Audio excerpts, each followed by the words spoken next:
Dessert na masarap at madali lamang gawin ang ituturo namin sa inyo, mga kadungganon. Banana pudding delight na naman ang ating lulutuin. Kaya halina at simulan na natin ang paggawa.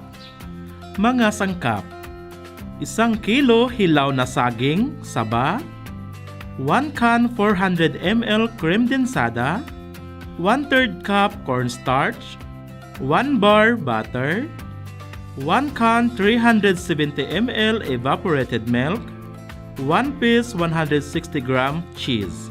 Mga gagamitin: cheese grater, kawali, spatula, brush, pan at molder. Paraan sa pagluto: hugasan ang lahat ng saging at ilaga ito sa loob ng 10 minuto. Pagkatapos na mailaga at luto na, palamigin lang ito at balatan.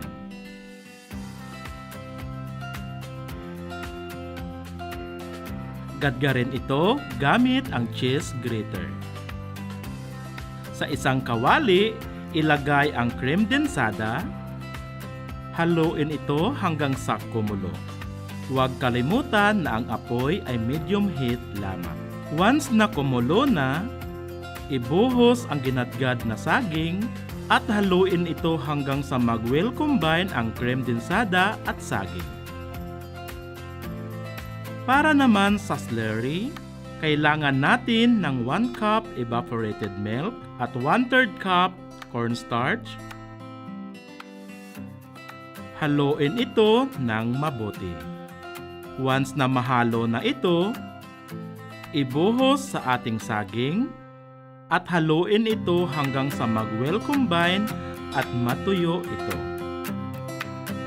Magdagdag ng butter at haluin ng tuloy-tuloy hanggang sa matunaw ang butter.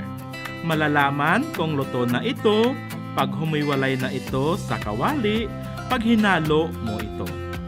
Tingnan lang ang nakikita sa video. Pag okay na, lagyan ng konting butter o mantika ang pan bago ito ilipat para hindi ito dumikit.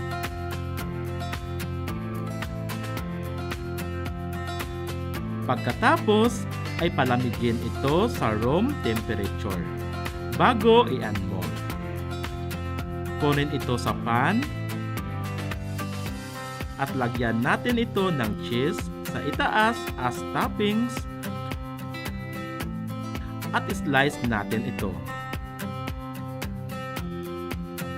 Ito na ang ating masarap na banana pudding delight.